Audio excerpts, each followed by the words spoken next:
everybody, and welcome to Cinephilia. Hello. It's a very special episode of Cinephilia. It is. Why? Because there are no tech issues, hopefully, today. Hopefully. Hopefully today. Well, I want to start off, since you mentioned it, I want to start off this show by giving a special award to Reed in our chat for the best tweet of the week. because Reed says, gosh, I had it queued up and now it's gone. Oh, okay. Reed's tweet earlier today said, so tonight the show is actually Will's movie talk with Art Vega for technical difficulties, but it should still be fun. And that really cracked me up. But Art figured out some things and fixed some things. I had Ryan come in. I had Ryan come in and look at some stuff. Turns out I just needed Ryan to sit here so I could talk through it because then I figured it out. Yeah. But Ryan helped out with some other stuff. And then I had Dave over there sit and make sure that the thing that was happening before wouldn't happen. So you can hear us at the top of the show. Good. Everything's good. Everything's fine. And today we're on the tavern set for reasons.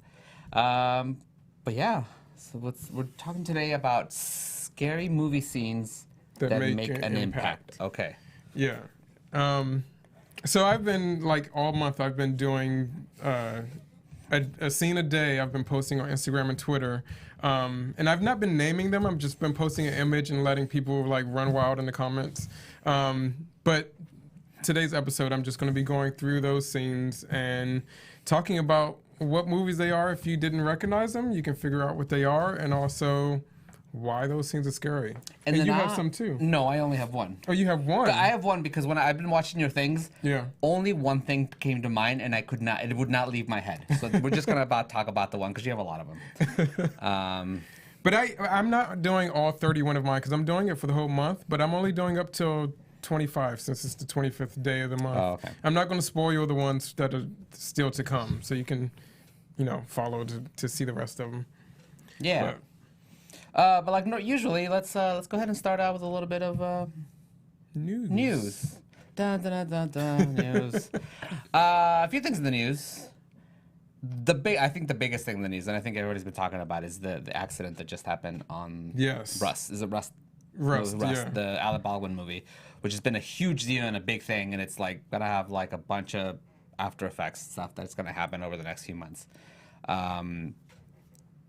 Yeah, so if you guys don't know, there was an accidental shooting during the filming of Rust. It was an Alec Baldwin movie.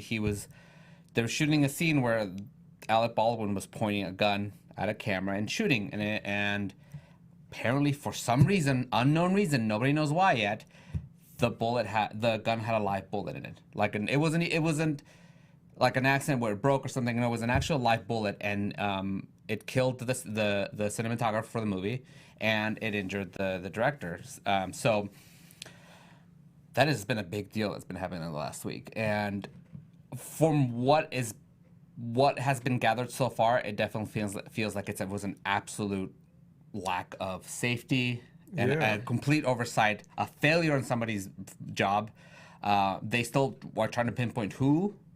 Or it might just be a collection of things and not just be one person. It's just probably a collection of a lot of things. I'm going with a collection of a lot of things because we found out, because this news broke first that, there was an accident on the set. Yeah. And then we found out that Alec Baldwin himself had actually shot the gun because he was doing it for that shot. But then we found out a day after that a lot of the crew of this set had walked out already because of safety concerns. That morning as well. Yeah, so this was already an unsafe set to begin with, and brought up to the point where crew was walking off and was like, I'm not a part of this production because it's so unsafe. So it's not. I feel like this is something that very could have easily been avoided, and this all comes up as well, just as so many production crew are trying to negotiate these new things with their union for safety measures, as one of the things that they're trying to negotiate. And it's just not, this is just such odd timing for all of it. Mm-hmm. And it's a horrible thing, but unfortunately, it's going to give the IATSE negotiations as they're continuing to trying to figure that out probably a whole lot of leverage to get some of those safety things that they've been asking about. So hopefully we're gonna find out what happened. It's gonna take a little while. There's gonna be a big investigation happening. There was some weird things that I think I wanted to chat about and kind of clarify for some people, because some people out there were just having the weirdest thoughts about this. Yeah. One of the biggest thoughts is that Alec Baldwin should be held responsible and charged criminally. I've seen a lot of people say that they think Alec Baldwin was trying to shoot this person, Yeah. the cinematographer, on purpose, and I really don't. Like, the accidents do happen, and I think it's more of a, not that Alec Baldwin is malicious, but it's more of like, safety measures weren't checked. And he might bear some responsibility, but not as an actor, but because he's a producer on the film. So that he might eventually bear some kind of responsibility. But as an actor, as somebody who's being handed a gun, it is entirely not his responsibility. There's a lot of people who have been arguing that, it doesn't matter what you're doing, you should be always checking the gun that you have. You should always be double checking. And normal life, that absolutely is true, and that makes absolute sense. But on a film set, that's not at all how it works. Especially not for the talent. No, The talent just comes in and... they give you a gun, and then they tell you when it's ready. So basically, they'll rehearse with a gun that is not. It's either a rubber gun or a gun that has nothing in it, and when it's time to shoot something with a dummy round inside of it, then they hand you the gun and they're like, this is the gun that's gonna fire, and then you shoot it. There is no, your job is not to check it, not at all. So as an actor, nobody bears that responsibility. And also there was a comparison on this happened before what happened with Brandon Lee, but Brandon Lee was an entirely different situation, whereas as this seems to be an entirely just negligence and lack of safety. Yeah. On Brandon Lee's, if I'm correct, it was an error in the manufacturing or the building of the slug, of the dummy round, because he didn't actually get shot by a bullet. He got shot by the fragments. Yeah, it was like shrapnel. A projectile that hit Brandon Lee, where it wasn't the actual full bullet. It was entirely an accident. Yeah. Whereas this is entirely negligence, because a live round should have been nowhere near those guns. Ever. You don't need live rounds on a set, to be honest. And the other thing I want to clarify too is so people understand. People could say, no, why if it could shoot a gun, why is it called a prop gun? It's called a prop gun. Not prop doesn't mean fake. It just means that it's from property. It's like something that's property of the movie. So a prop gun can still be a real gun, and they still always use real guns. They just put fake rounds in it, or dummy rounds. I forget what they're called. Reed H. Cooper. So right now, what is believed now is that it was an actual bullet, which is why it's a giant deal, and they don't have no idea why a real full bullet got into that. So it's very unfortunate that just happened this week, and nobody wants to hear those kinds of stuff. Yeah. I'm just going to make sure I say... yes, I was going to ask about that. Say the name of the cinematographer who was killed. Helena Hutchins. Sorry, it took me a moment to find the name in this paragraph, but she was a cinematographer who dedicated her life to film. Yeah, and unfortunately, she went to work one day, and it's very upsetting. Yeah. So I'm guessing we'll probably check back on this for the next few weeks and see what happens with that. Keep up with what's happening, because this is a big deal. Big deal.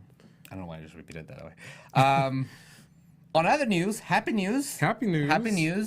It was confirmed this week that I just forgot his name, Anakin Skywalker. Hayden Christensen. Hayden Christensen is coming back, not just in the Obi-Wan series, but he's also coming back for the Ahsoka series, which I am super excited about, because seeing Anakin and Ahsoka live action together is that's going to be awesome. Going to be super cool. Yeah. So, and I think it just kind of got leaked, and they just said, okay, confirmed. That seems to be happening now. That's the same thing that happened with James Gunn, where he confirmed who was playing Adam Warlock. And we also just found out that Brendan Fraser is going to be the villain in the new Batgirl movie. And the villain is going to be Firefly, who is an obscure... more obscure Batman Rogues Gallery villain. But I really like that they're picking someone from obscurity as opposed to giving us another Joker or another Penguin, the characters we always get. So yeah, that'll be interesting. Yeah, I like Brendan Fraser. I like that Brendan Fraser is finally getting to make a comeback between this and his HBO Max show, which is everyone's been raving about. What's the name of it? Doom Patrol. Thank you. Yeah. I kept wanting to say Metal Men, which is a whole different thing. I was like, it's not Metal Men. Doom Patrol. Yeah. Yeah. And that's all the stuff that I found interesting, I think, during the week. There was the Netflix walkout that did happen this few days. Yeah, but we already talked about Dave Chappelle last week, so I don't need to give Dave Chappelle more attention, to be honest. But there was a walkout. But the walk did happen. Yeah. I actually saw it because I was driving in that area for a COVID test. And you saw people just walking like this. Just I don't know what this was about, but they were there. But yeah, that's it. There wasn't a whole lot of... Oh, Dune! Dune came out. I haven't seen it yet. I'm going to see it tomorrow night. I liked it a lot. It is not a perfect movie. No. And I understand why, because the book is this amount of information and you only have this amount of information, so I understand why there's so much left out. But what they left in is great. It's very beautiful. It sets up a nice... I hope that I think they pretty much have confirmed a second one. Because I think the CEO of Warner Media was asked about it, and her response was something like, "Well, if you've seen the film, then you pretty much know what the answer is." Which basically the film doesn't quite finish. I feel like this is, this movie, this property, Dune, which already has a huge fan following, along with this director, this cast, everything is so big that it was probably greenlit as two movies to begin with. Mm-hmm. I feel like that was the plan all along, even if they didn't tell us that. It was maybe more like, it's greenlit for now unless it terribly bombs. And there was no way this was going to terribly bomb. No. And it did well at the box office. It did amazing. This is supposed to be, I think, the biggest box office opening of the director's career. Oh, really? I believe so. And it's already been open in worldwide for like a month, so it's been doing pretty decently for box office. So we're likely gonna get a new one, and I feel like it's gonna be great. And yes, Jesse says it feels like Dana should be around for the Dune conversation. We're definitely gonna have Danny on. We might have a round table for a Dune conversation. Let's do that. But the first take, quick review, I liked it. It was pretty cool. I watched it in Dolby. I was telling Will, I watched it in Dolby. If you're gonna watch it in Dolby, bring ear protection because it was hella loud and bringing ear protection to Dolby seems like and you might as well just not see it in Dolby. No, well, okay. I just bought. I didn't bring them to that with me that day. The Loop ear protection. Oh, Amber sent me a link to those. They're great. I might need those for my cat. They home. They just reduce the loudness of things. Yeah, and you can still hear. We went to a club for BTS night, and.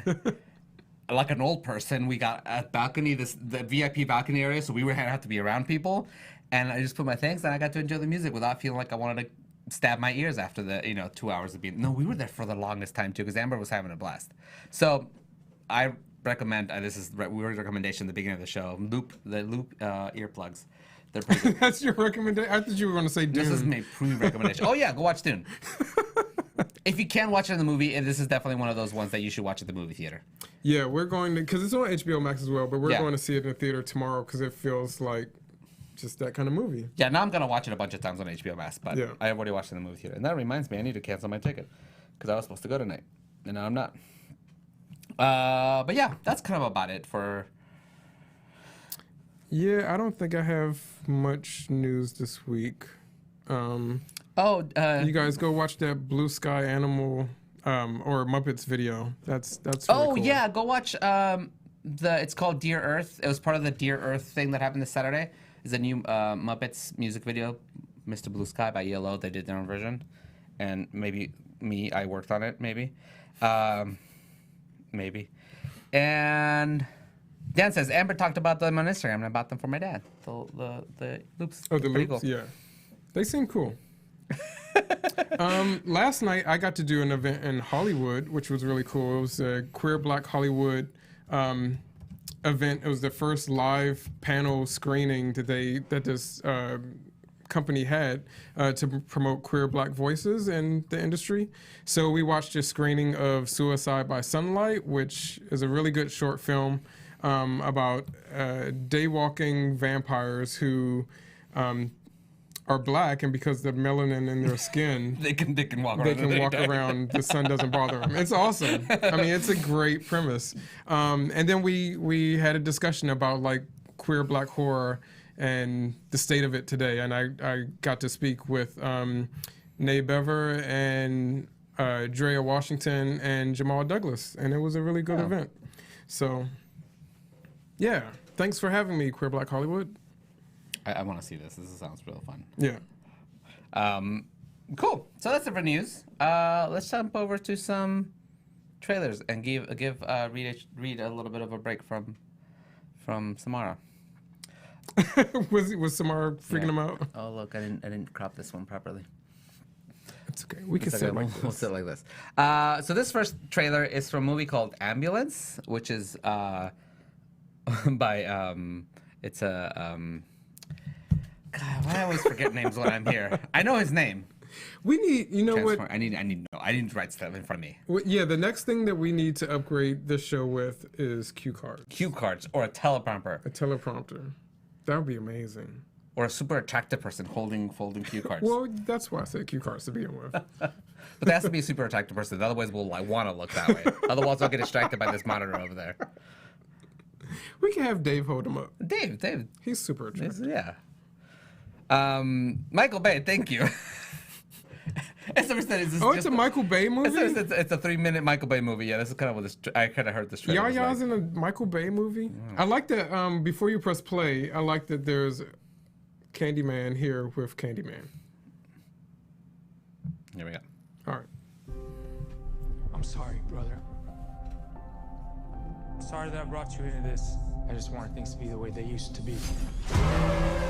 Oh. Bay Films. That's my brother, Will. I could use some help. My wife needs this surgery. This is real life. How's that right? You put your life down on the line for this country? You leave your family, your home? How much do you need? 231. How about more? 32 million. I need an extra man. I came to you for a loan. Look, have I ever gotten you anything that I couldn't get you out of? It's time for you to do something. I know people hate Michael Bay, but I love his visuals so much. As a joke? Like they make you laugh? like they're so cool looking. They're ridiculous. The camera goes. Yeah, I'm not a fan. They're so much fun. All right, come on. I don't think they're great, pieces of cinema, but Let's go, D. from like a visual interest, they're pretty fun to watch. Like I'd probably just watch him with nobody, and I'd have a good time. Honestly, the movie is probably better with no volume. I would give you that. Lock everything down. I saw 13 Hours. I kind of like that one. Nothing gets out. I like that, but it didn't feel like a Michael Bay movie. It's like he was trying something different. I didn't even realize it was Michael Bay till the end of the movie. See, I'm lost in this. Get out. This does not interest me at all. Even with the good cast, because the cast is The cast great. is great, yeah. I got a cop shot. Oh yeah, I probably won't see it. I'm gonna need you to help. I probably won't see it, but it looks But love fun. it.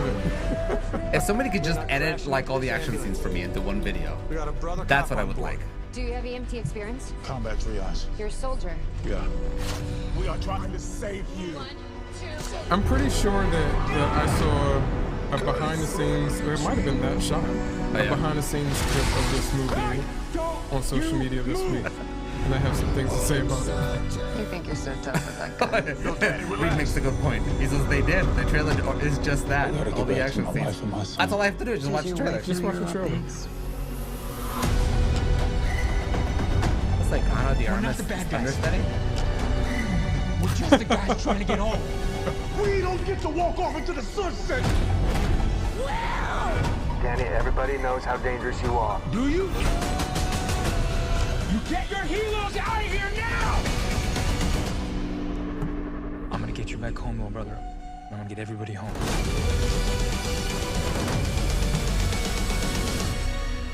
Reed says the end of the movie's coming.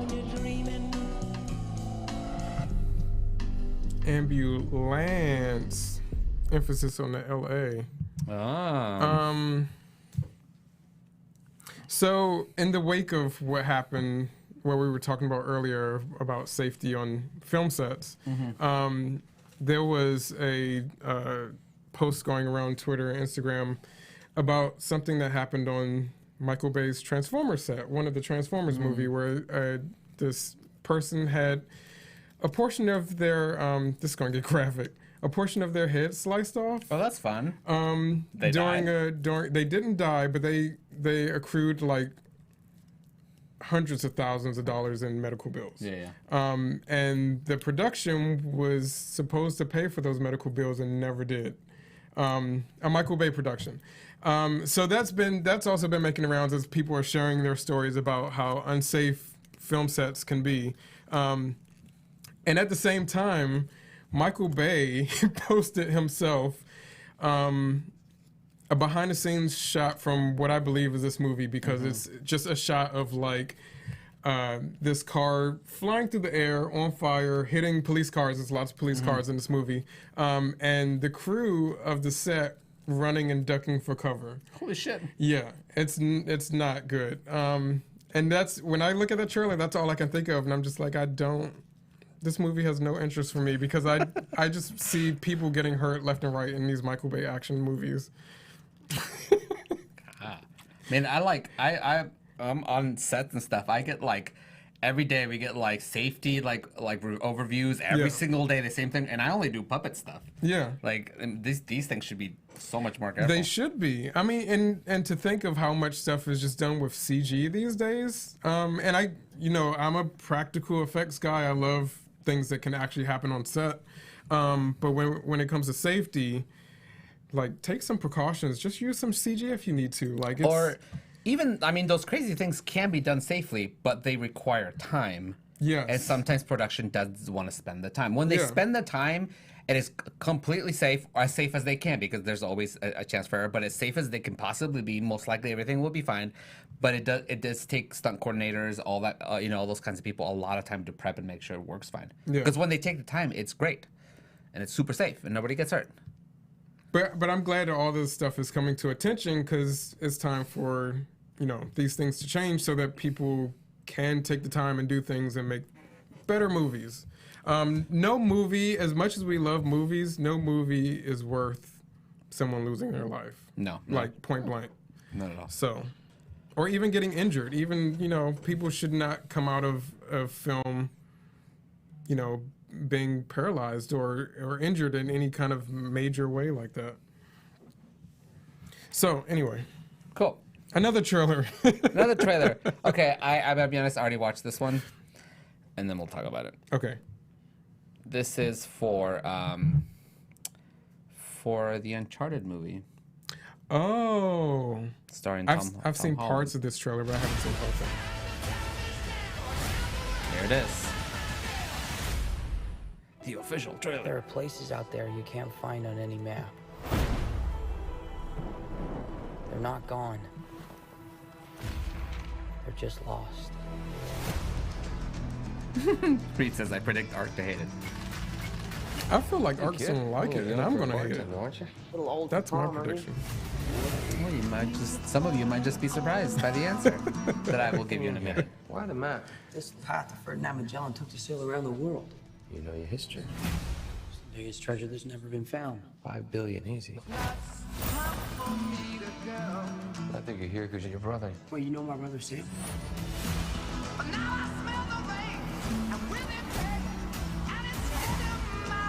If we find that gold, we find him too. Who the hell is this? I'm a friend of Sully's. Sully doesn't have any friends. I should know him. One of them. He also doesn't have a mustache for some reason. They're both too young, You are a collector. in my opinion. Well, I dabble. But I don't doubt. In everybody's opinion. My family has been looking for this fortune for a very long time. So much blood. I'm pretty sure he just threatened to kill me. Don't touch your ear like that. You look like an idiot. You have no idea who you partnered with. I've been dreaming about this stuff since I was a kid. My brother Sam left one final clue. Woo! The amount of ridiculous right now is great. Holy shit!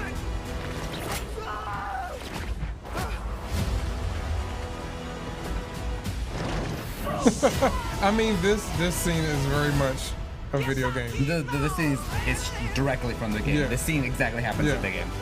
Oh my God! I shouldn't have come out to play with a big boys wee because you're about to get a proper Scottish welcome. What? You couldn't understand that? I could understand it. I understood like half of it. I use subtitles when I watch Doctor Who. Anything from over there, it's hard for me to understand. Exclusively in theaters. Just so You're you not know. even gonna let me stream it. Okay, what do you think? To me, other than the shot that we said came directly out of the Yeah. video game, that actually looked interesting. The rest of it looks very generic. I think it's probably gonna be a fun movie. I think like some like heist, like treasure hunting movie with those two actors seems like it would be fun. I love Tom Holland. Marky Mark is okay. fine. I don't love him. He I don't doesn't hate like him. to be called that anymore. Well, that's what I know him. Sorry, that's how I met you. So this is what you're called. And so I'm sure I'll watch it, but like, oh, that was fun. Yeah. But it does not feel like an Uncharted movie. No, not at all. Not at all. You're wearing the costume. That's kind of about it. Yeah. You're right. They're way too young. I don't like the casting. And the thing about casting Tom Holland in this is, again, Tom Holland's super fun, super charming, like it's great. But Tom Holland only plays Tom Holland in movies. Yeah. He doesn't. I mean, that's a lot of actors. faults, but- yeah. It's the greatest American actor ever lived is Tom Hanks. Always just basically Tom Hanks, but I love him. Same thing with Tom Holland. I love him, but in this, is like I don't need more Tom Holland. I need Nathan Drake. Yeah. And so I don't. Well, it's like what you were just saying to describe Tom Holland. Like he's very charming. Nathan Drake isn't necessarily charming. He's kind of an asshole sometimes. He's charming, but in an asshole way. Yeah, and he's charming in a different way, like not a Tom Holland way. It's not the right fit. It just feels like it looks like the last couple of Tomb Raider movies that were also very generic. It looks like any kind of like. I think of like National Treasure, which I feel like National Treasure movies are probably better than what this would be. But, it's that same kind of generic, like, this person's just going to go run around and we're just going to watch and nothing special about it. And Rita Scuba says, too young for direct translation, perfect age for creating a franchise based on the concept. Yes, if this movie does well and they create a franchise, maybe they'll get, they'll grow into it. Yeah. But this almost feels like the movie that would have happened after having 3 successful movies, a trilogy with like an older actor playing correct age Nathan Drake, and now you're like, oh, let's do a prequel. Yeah. This movie feels like that. Yeah. So it might still be a good movie. It just doesn't feel like Uncharted yet. Maybe if I watch it, I will watch it. When it comes out, it might be changed. But Ryan Reynolds plays in. But it works for them sometimes, just not this thing. Again, Reach Scoop says the 2 actors who can play Nathan Drake perfectly are too old. I'm guessing one of them is Nathan Fillion. Yeah. That should have been him 10 years ago. He would have been perfect. He would have been perfect. Have you seen the short film that he did? Mm-hmm. And he's great. It's perfect. I don't know who the other one read. Let us know who you think the other person is. I've only ever thought of Nathan Fillion. But it might be fun. So, and I want to end our trailers with something called Summit of the Gods. Oh, David Boreanaz. I don't know too much about him. I can see it physically. Yeah. Physically, I can see it. I don't know him as an actor very well. Yeah. Anyways, this is a movie for Netflix called Summit of the Gods. It's based on a manga, and it's about a photographer who's like doing some mountain climbing stuff. It looks pretty cool. It looks very pretty, and I like pretty anime. Marcher. Grimper. Plus haut. Et après. Bonjour, Aboujo. Je suis journaliste, je travaille pour un magazine japonais. Tout ce que je veux, c'est couvrir l'ascension. L'Everest, la face sud-ouest. Tu connais les règles d'une solitaire. Pas de communication, pas d'intervention.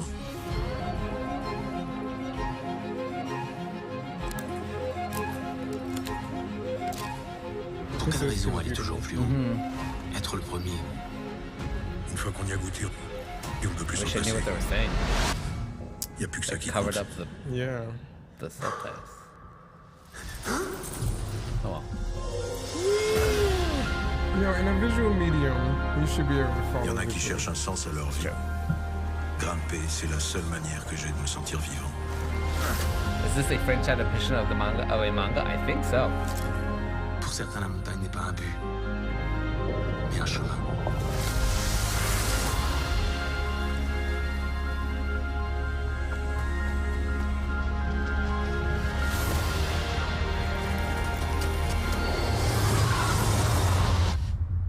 Une fois là-haut, il n'y a plus qu'à continuer.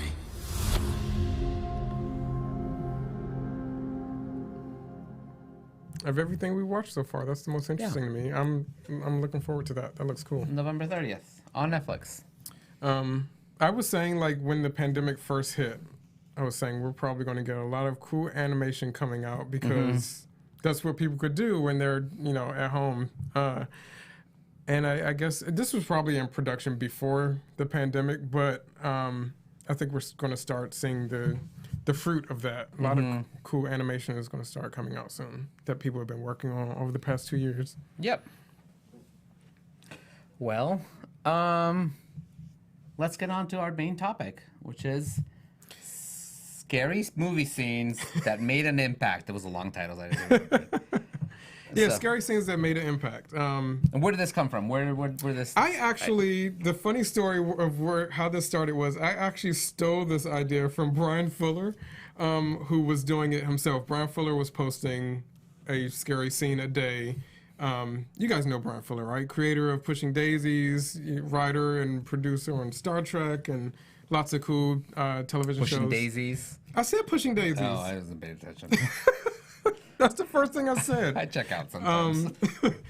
So anyway, he was posting some scenes that impacted him the first time he saw him. I mean, that's the emphasis on these are scenes that were very impactful and made some sort of lasting impression the first time you saw them. So I was like, I want to do that because my October has not been very October-y for me. There's been so much other stuff going on. I haven't had commissions, house guests, going to weddings. Like, I haven't been able to do, like, all my horror art that I usually do every month, every October. So I was looking for something that I could do, like, daily and be like, this is how I'm celebrating horror movies this month. So I started to do this, and I've just been posting a scary scene a day. And then a lot of people are commenting on, like, how those same scenes have affected them. So it's been pretty cool. Cool. And so we're gonna go through 25 of these, right? 25 of them.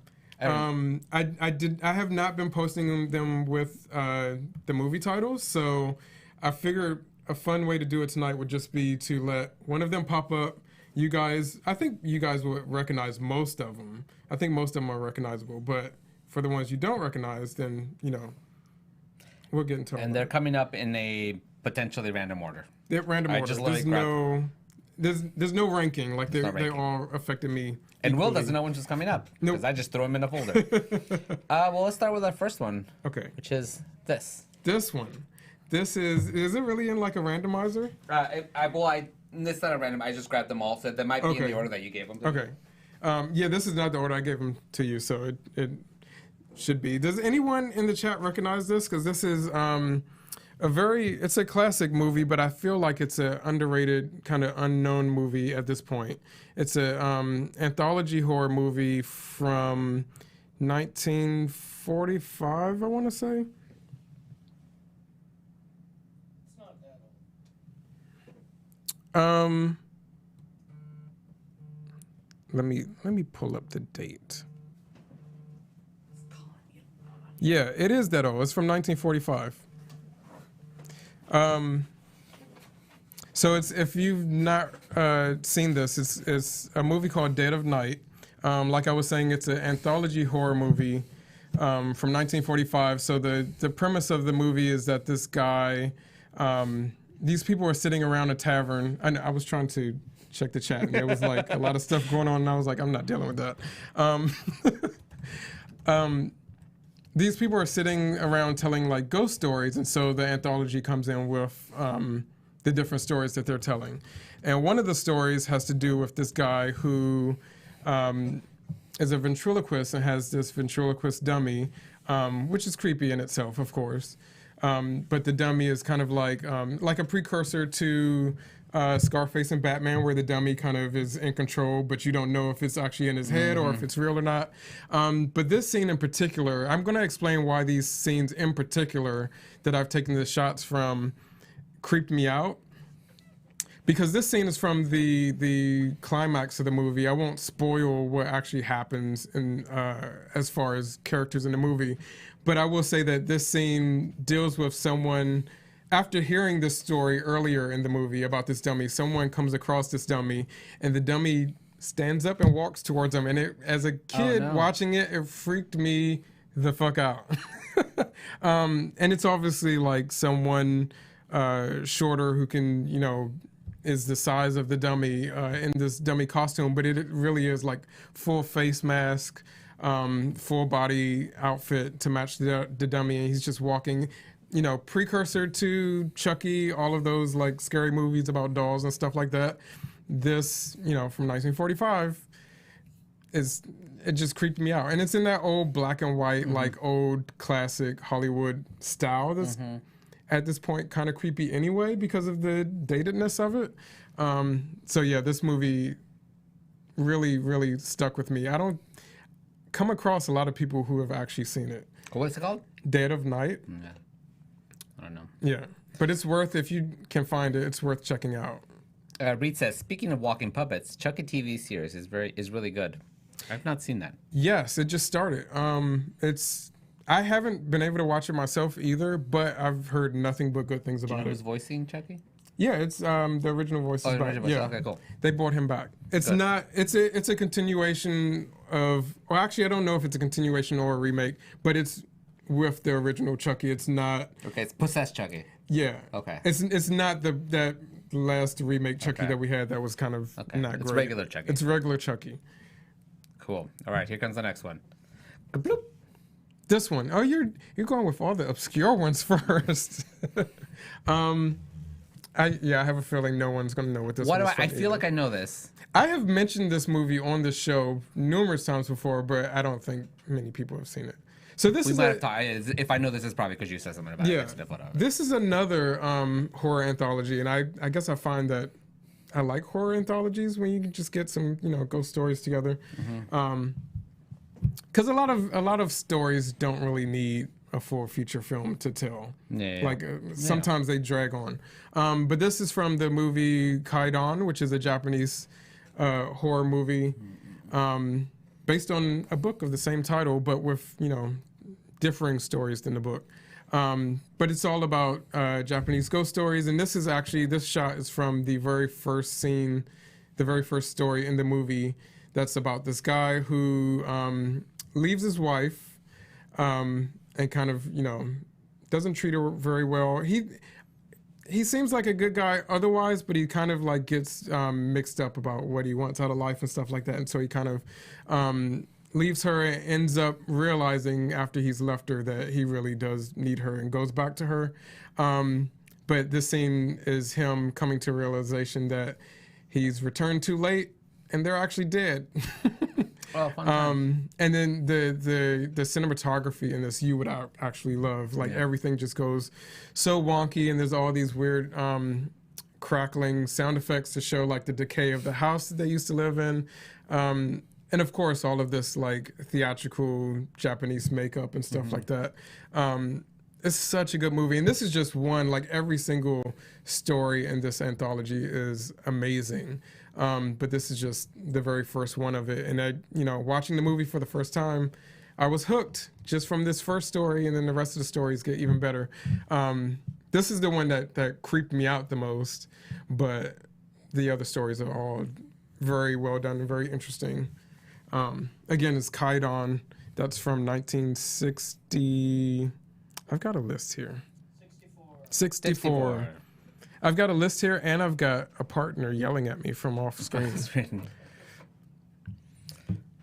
Next. This is one you guys will recognize, right? This is probably one of the most mainstream ones on my list, but still creepy as heck. Wait, do you remember seeing this scene for the first time? Yes. How did it affect you? It was weird. It was like slightly sexy and then like awkward, and It was uncomfortable. And it's something that you don't really expect from a Disney movie specifically. Like, for this to be Disney animation canon, you have this villain who is... Reed says he doesn't know what this is. You don't know what this is? Wow. Okay, well, it's the Hunchback of Notre Dame. This is Judge Claude Frollo from the Hunchback of Notre Dame. Reed's asking, is it Black Cauldron? No, but hold on. We'll get to Black Cauldron for sure. This is Judge Claude Frollo from the Hunchback of Notre Dame, and this is specifically his scene, his musical number in the movie. Always love a Disney villain with a musical number. But he is having these desires over Esmeralda and realizing that... Like desires. Like there is not... It's not subtle in this scene. Like he's seeing her body dancing around in his fireplace. Like, it's creepy. But he's realizing in his own head, in his own religion, that the thoughts that he's having are sinful. And so this is the judgment. These judges in red robes have risen to pass judgment on him. And it's fucking creepy. How does this not have been edited out of this Disney movie or gotten one of those little warnings at the beginning There's of the movie? no warning at the beginning of this one. People just like let it go. But this is what, Disney doesn't get into horror very much. The few times that it does have ended up on this list, actually. But when they do it pretty well. Like, it's, especially to be like, as an adult, you can look at this and go, oh, that's fucked up. But as a kid, you can realize what's happening up to a point. I don't think you understand completely what's happening, but you just know that visually, this is not right. Something terrible is happening right now. I mean, even just the color coding of having this much like blood red rise up from the ground is frightening. And if you like the shot that I picked, I specifically picked this shot to share because it kind of looks like he's inside a wolf's mouth. Like it looks like jaws coming up and teeth wrapping around him. And it's just such a great visual. Like, I love shit like this. That's just a good one. Yeah. All right, yeah, and this whole scene is very impactful. Very impactful. Okay, here's the next one. Boop, bloop. Oh, I love this one. This is a good one. You love this one? You start with it. Oh, I love this one. This is Gremlins. This is the do you, was it the song? Do you? Yeah, do you? Yeah. And then this record slows down. This is like basically at the beginning where the Gremlins are starting to like go crazy. She chops him up. She reaches over, right? She chops him up. Yeah. Yeah, this is great. So what really stuck with me with this scene is that Gremlins is, I mean, it's one that kind of hit us as we were just coming into like more adult movies, like more horror stuff. Because it's really, Gremlins is what I consider one of my gateway to horror movies. It's a movie that you can watch without really being into horror yet. But it's intriguing enough that you find some interest in it, and may want to explore horror more after seeing it. But this scene specifically comes at a time, exactly what you said, when the Gremlins are first starting to kind of come into their own. And up until this point, the movie is very lighthearted. It's like, oh, it's silly. It's silly. I mean, there's some oddness when we get like up in the attic and Gizmo starts to grow like little fur babies off his back. I mean, it starts to get pretty odd. But this is the first moment in the movie where it's actually like shot like a horror movie, where she's just like crouching through the hall, trying to find where all the noise is coming from, and there's some sort of monster in the kitchen, and the whole kitchen scene is like... And this is also like, for me, how I remember it is like all the audio things in it, because it starts with that Christmas song and the record just slows down, this brrr, because the record breaks. And I think this is where you get that theme of, that's where this starts with that weird little scary theme of the Gremlin starts. Oh, it's so good. And then this scene also gives us the classic Gremlin in the microwave moment, which ends up being like parodied and homaged in so many other horror movies up to this point. So yeah, this thing's great. It starts with a really cool like like the camera flying over the eggs that have been like opened up, and they've like, it's so good. Because all of that's happening in the attic. We never really see her go up in the attic. Attic is like her son's area. She kind of like just peeks her head up to see if her son's doing okay and stuff like that. So when all of that stuff happening up in the attic starts to spill over into the rest of the house, it just gets that more creepy because she doesn't know what the hell is going on. She's like, where are these things coming from? And then in addition to that, her husband, who is this inventor, has all these weird inventions around the kitchen, and the gremlins are kind of playing with those too. So it's just a really bizarre scene. Very well done. What's next? When do you want to share yours? Oh, mine's at the very end. Okay, we'll save yours for last. Yeah. Do you remember this? Have you seen this? Is this Final Destination, or is this the Tornado movie? No, it's Final Destination, but Final Destination 2. I don't remember that. I just they're all one movie in my head. This is, because like the Final Destination moment in the beginning, in the first one, in the beginning is them on an airplane, and that's the death that they survive. So death is coming throughout the movie to kind of try to recapture them. This is the reason you don't drive behind these trucks. Exactly. Every millennial knows that you don't drive behind trucks with tree trunks on them. So this is the opening of Final Destination 2 that mimics the airplane scene from the first movie, where all these people are on this highway and this huge accident starts to happen on the highway. These logs come flying off, and so many people have to like swerve and maneuver and stuff to avoid death on this highway, and the people who do avoid death end up having death coming after them throughout the rest of the movie. There's not a moment. I don't drive. For you guys that don't know, watching, I actually don't drive. I don't have a driver's license. And yet, still, when I'm in the car and I see like a truck like this, or even if I'm just on a highway and the idea of a truck like this could be on the highway, I still get nervous that, I trust Dave or whoever is driving me. I won't get in the car with someone I don't trust, but this scene still, this is like my Jaws. You know how people always say like they were afraid to go to the beach after Jaws? This is something that sticks in my head like that because it just freaks me out. What's happening in chat? We getting spam again, and I was trying to like clear it, and then I forgot that my laptop is not a touchscreen, so that's why it wasn't working. That happened to me earlier this week because we have house guests at the moment actually, and there was a laptop, and they wanted me to log onto the Wi-Fi, and I was like, I'll just push here, and no, didn't work. Next one. Are we speeding through these? Oh, we have enough to talk about. I could absolutely, if we get through all of these, I can absolutely come up with other scenes that have freaked me out. No, this one. This one, no. So everyone recognizes this, right? This is Judge Doom from Who Framed Roger Rabbit. And it's specifically the scene where we learn that Judge Doom actually is a toon wearing a human skin. Like, what the fuck, Disney? So this scene actually gets people in two different ways.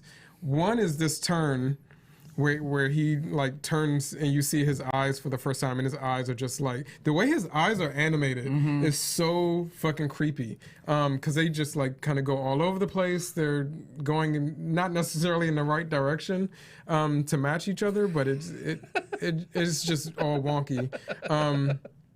But then the other way that it gets people is, why'd you take that off the screen? Because Reed said, or take that off the screen. Thanks. See? So the eyes get you. The eyes really get you. But then the other thing that gets people is the voice. When he talks for the first time, it's like, when I killed your brother and I sound just like this. Is it the voice or the eyes that get you? Like, it's the visual. Yeah. Well, I mean, all of it together, but yeah, definitely the visual. It's like, It's very... And then, like, that scene continues to him getting steamrollered.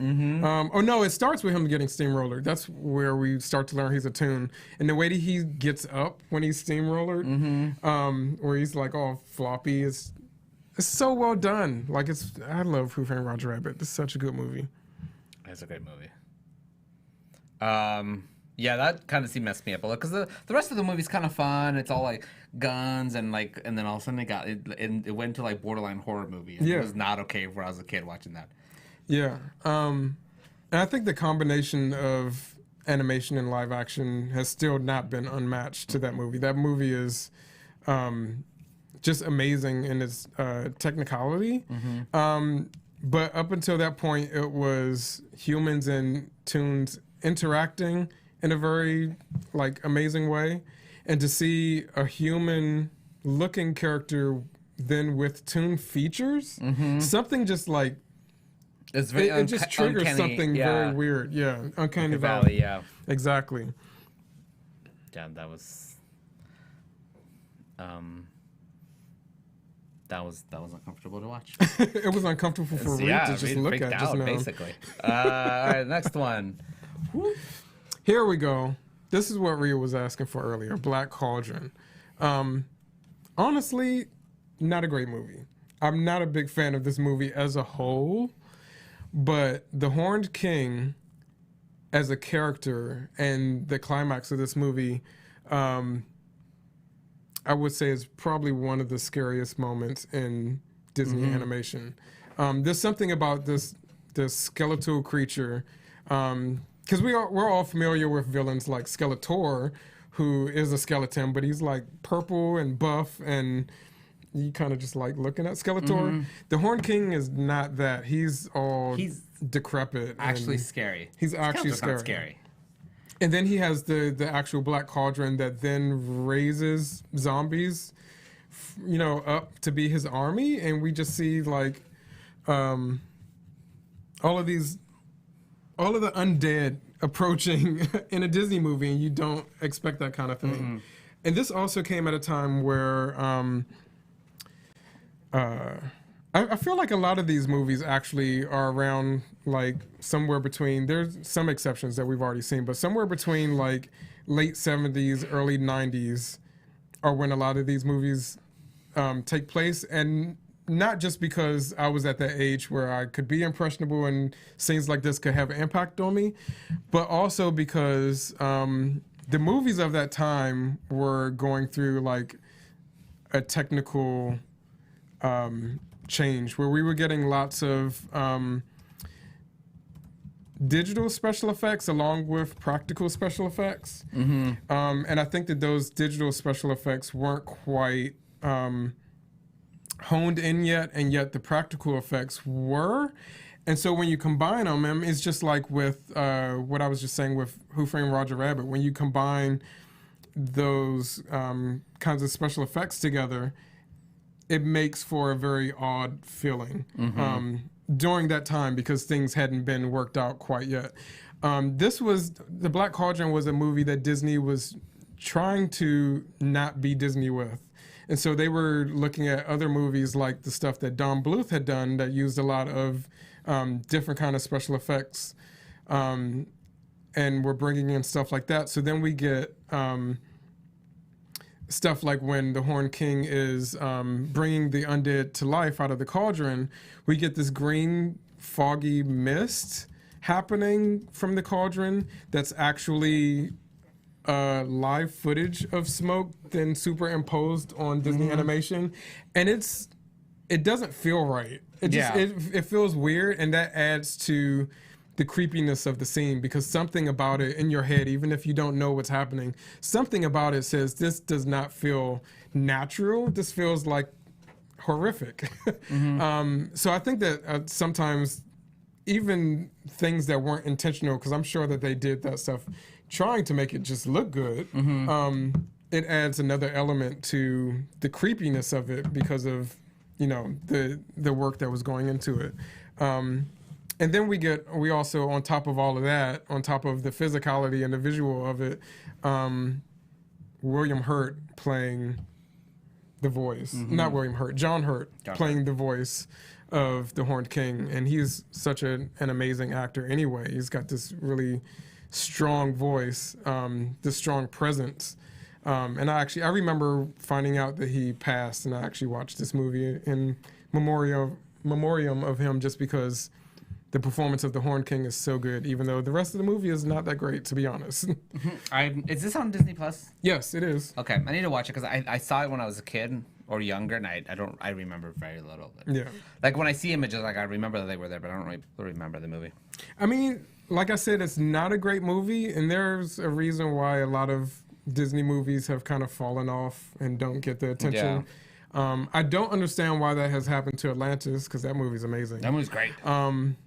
Disney needs to show Atlantis some love, but I completely understand why it happened to the Black Cauldron. Even some of these, they could, even if the movie isn't great, the characters are kind of cool, and you could still do something with some, like if they brought stuff like this to like the Halloween parties. Or he should absolutely be part of the Oogie Boogie It's like Dash. Chernabog does nothing in Fantasia, but he's a huge he's super cool and he's like used a lot. Yeah. But he doesn't do much in the movie. He just goes like this. I mean, he kind of. We'll get to it because that's also on the list. Okay, well. Skipping ahead. Next movie. Oh, no, not that Previous movie. We just wanted to show that to you again, Reed. Obviously, I talk about this movie a lot. This is Candyman. And what else do I need to say about Candyman? Candyman is amazing. We had a whole episode on this movie, so I'm not going to go too in depth on it, but is this particular scene? This particular scene is Is this in the parking lot? Yeah. This is parking structure. Yeah, I mentioned when we had the full episode on this that this scene specifically sticks out to me because it's the first time that we actually see Candyman in the movie, and he's calling Helen from across the parking structure. But it sounds like he's right there next to her. Yeah. This is the first time we get to hear like Tony Todd's amazing voice and the amazing sound design in that movie. And Helen is just mesmerized by it. And he's clear on the other side of the parking lot, nowhere close to her for her to be frightened, but still there's something about his presence that completely takes over and just mesmerizes her. And I think that's so, just the idea of that happening is fucking creepy. And at the same time, like I have to always say, like as much as Candyman is a scary character, he's also a fucking sexy character. He's super cool. He's like I want to hang out with him. He might kill me, but I want to hang out with him. Yeah. So hearing that voice is, I think, a big part of the impact of that character and this scene, and why that movie sticks with me so much. Agreed.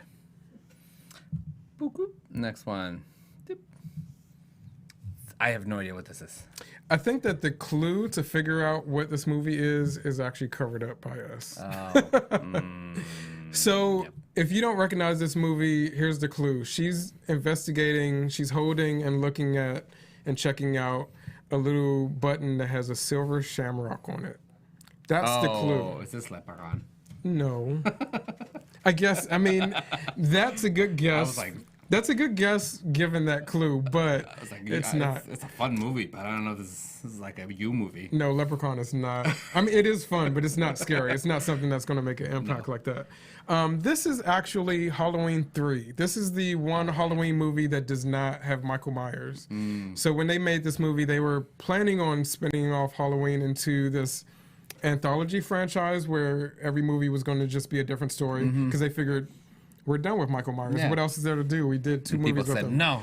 And people said, we need franchises. Franchises are what we want right now. So this movie did not do very well upon its initial release because everyone went into Halloween 3 expecting to see Michael Myers and didn't. They should just call it something else. So, but, aside from the fact that Michael Myers isn't in it, it's actually a great movie. I highly recommend it if you've not seen it. Has no relation whatsoever to any of the Halloween movies, so you don't have to watch anything else to know what's going on in this movie. It's a standalone story. And the story is following this manufacturing company, which is Silver Shamrock. They have a countdown to Halloween. If you follow Cinephilia on Instagram, I actually just shared a countdown from a shot from this movie.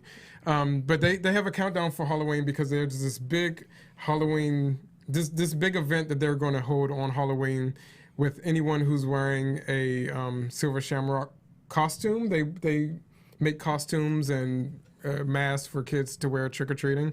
So if you've seen like the iconic like pumpkin witch mask that started out in this movie, they've become like iconic imagery for Halloween and stuff.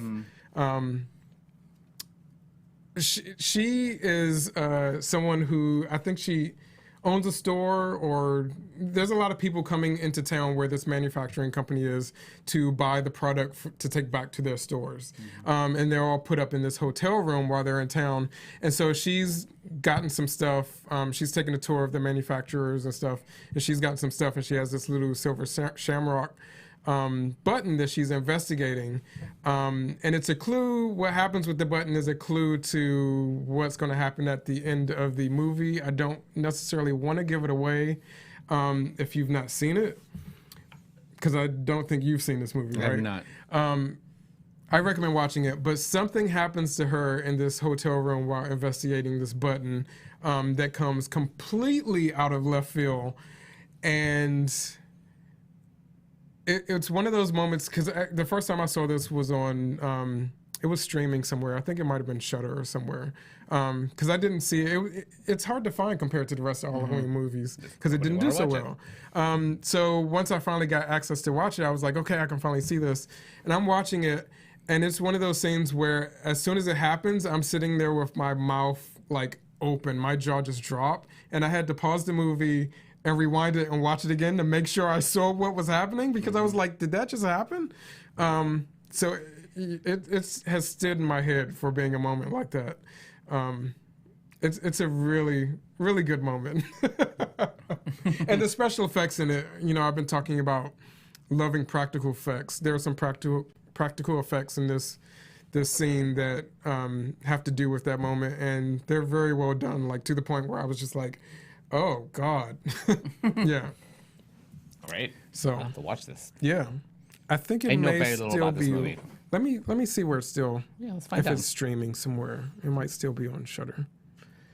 You can go to the next one if you want to see if people recognize it. Oh yeah. Oh, this is easy. That's real easy.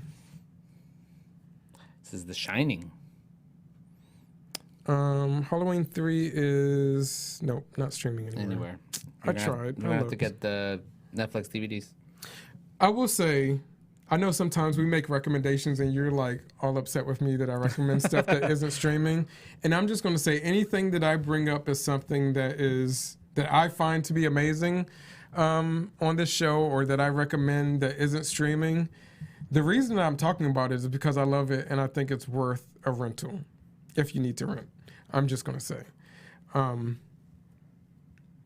Did you find it somewhere? On YouTube. Dan said it was on YouTube. Oh, cool. Yeah, that's it. It's on Prime as well. Oh, cool. I wonder why that didn't come up on Prime my with AMC streaming. Plus. Oh, with AMC Plus. Okay, so it's a part of AMC Plus.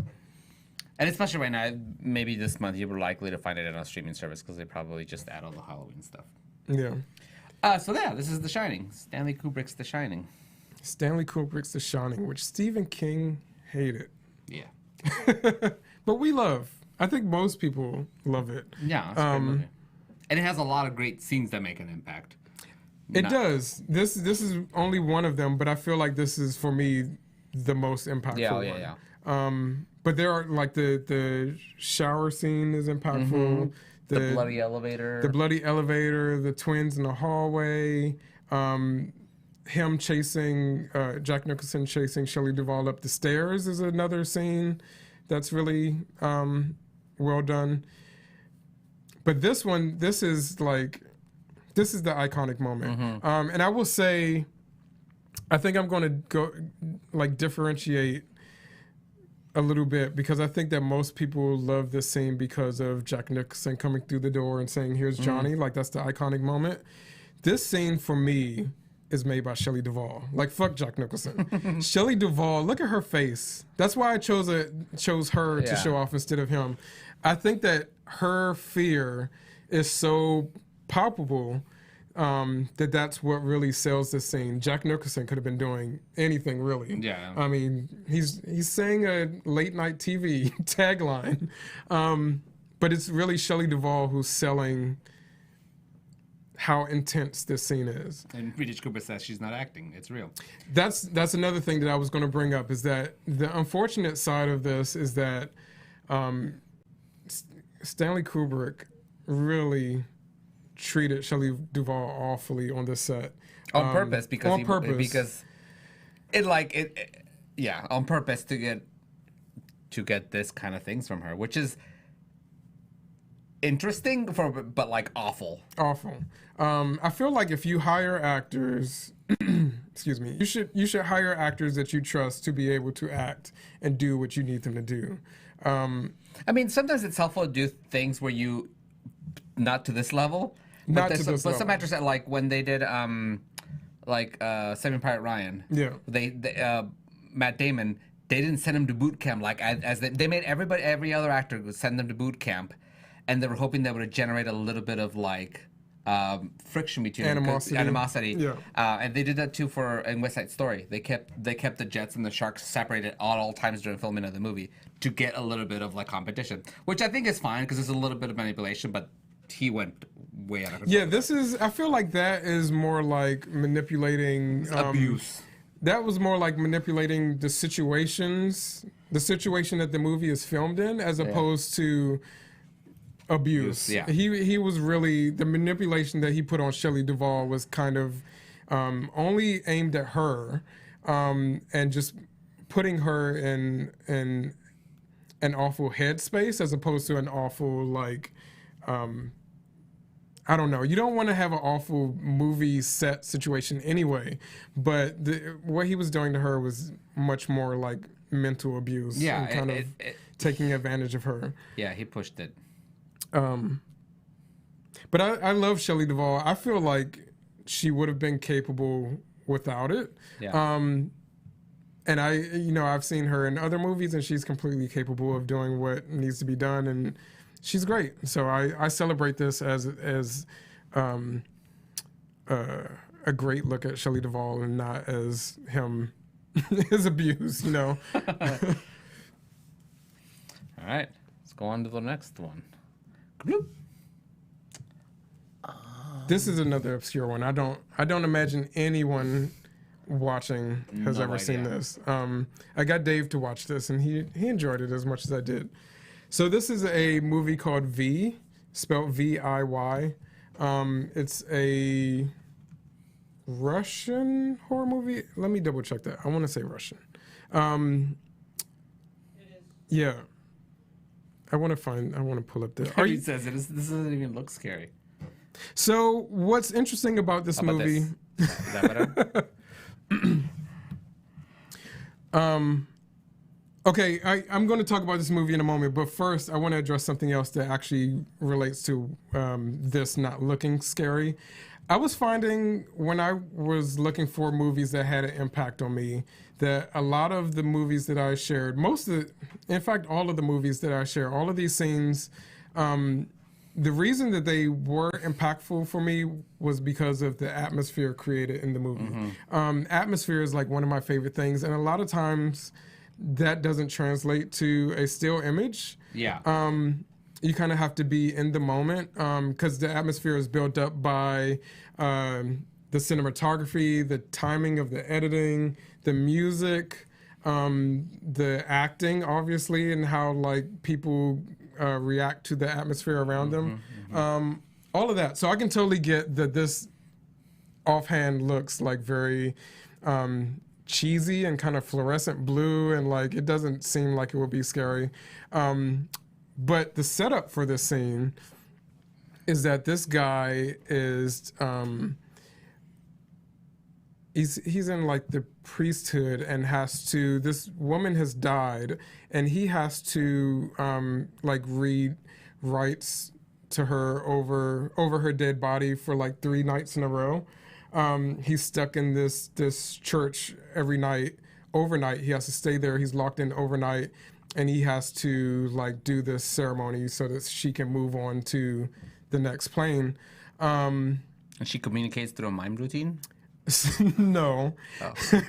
So this scene is the first night that he's there, and he's doing the ceremony that he has to do, and she awakens and starts to, I feel like describing this is still going to sound silly.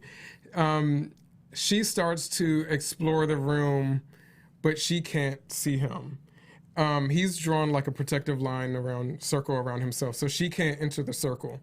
So what she's doing is she can sense that someone is there because she's also been kind of possessed by this demon thing. Wait, is she a ghost, or is that like her body, like a physical body? That's her physical body. Oh, okay. So she is searching the room and searching for someone that she knows is in this room, but she can't find him because she's up against this barrier, this invisible barrier that he's drawn. So it was with the kind circle. of a mime act. So it was kind of a mime act, but it's pulled off very well. There is some cheesy stuff happening with her in her coffin as well, because before she gets up, she's she sits up in her coffin, and then her coffin starts floating around the room. So it kind of feels like she's like surfing through the coffin. It's kind of cheesy, but it's also kind of amazing. But this moment where she like comes up and is searching for him is really creepy. There are other things that happen throughout the movie, like I said, this is the first night, and it happens 3 nights, and she's searching for him on every night. They ended up remaking this movie in the early 2000s, I want to say.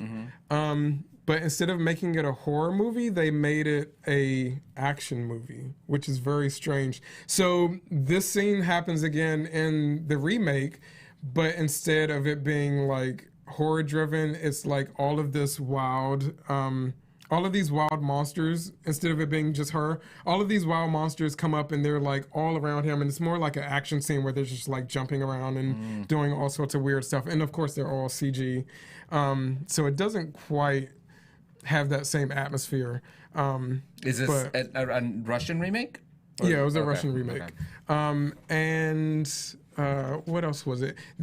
Something else I wanted to bring up about this movie that I think you'll find interesting is that earlier in the movie, this isn't a creepy scene, but I just find it to be something that I absolutely love about this movie. Earlier in this movie, there's a moment where this guy, because he has to take a journey to get to this place where she is, and along his journey, he has to stay. He asked this woman if he could stay like in her barn for the night and just sleep there.